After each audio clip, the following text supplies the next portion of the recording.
આદરણીય ગુરુજીઓ તથા આ શુભ પ્રસંગમાં પધારેલા સન્માનીય મહેમાનશ્રીઓ, વિદ્યાર્થી મિત્રો અને ધોરણ 10 અને 12ના માતા પિતા. હું રાવલ સુહાણી ધોરણ 9 માં અભ્યાસ કરું છું.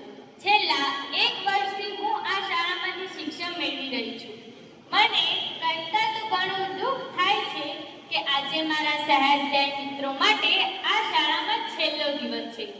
તેઓ પોતાની શૈક્ષણિક પ્રગતિ માટે જાહેર પરીક્ષા આપવા જઈ રહ્યા છે. તો મારી હૃદયપૂર્વક ભગવાનને માત્ર આટલી જ પ્રાર્થના છે કે તેઓ બધા તંદુરસ્ત મને પરીક્ષા આપી શકે, તેમજ પોતાના કુટુંબને અને આપણી શાળાને ગૌરવ અપાવી શકે. અમે બધા 1 વર્ષ સાથે રહ્યા. ધોરણ 10ના મિત્રો સાથે અમારા નજીકના સંબંધો રહ્યા હતા અને ખાટા મીઠા અનુભવો થયા. ઇકોમાં સાથે આવવાનું હોય, બપોરની રિસેસમાં સાથે જમવાનું હોય કે પછી રમતના મેદાનમાં સાથે રમત જ કેમ ના રમવાનું હોય, અમને એમનામાંથી ઘણું બધું શીખવા મળ્યું છે. આવતા વર્ષે અમે પણ ધોરણ 10માં પ્રવેશ મેળવીશું. અમે એમના અનુભવોનો અમારા જીવનમાં જરૂરથી ઉપયોગ કરીશું. મિત્રો, ધોરણ 10ની બોર્ડની પરીક્ષાનું આપણા જીવનમાં ખૂબ જ મહત્વ હોય છે.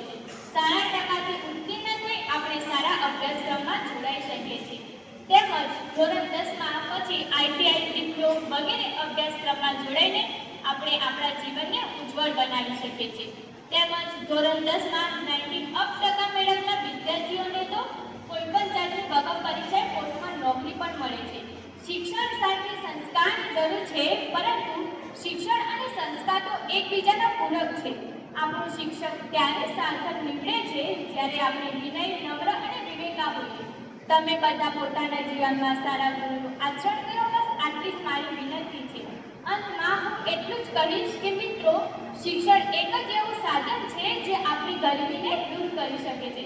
એક પંક્તિ કહેવા માંગુ છું: પથ દિખાકર હમે છોડ ચલે, पथ दिखाकर हमें छोड़ चले, हाथ मजेदार में छोड़ चले, हे बड़ा मरहम में विदाई का दिन, हे बड़ा मरहम में विदाई का दिन, मेरे अपने हमें छोड़ चले. बस आटલું. जय हिंद, जय भारत.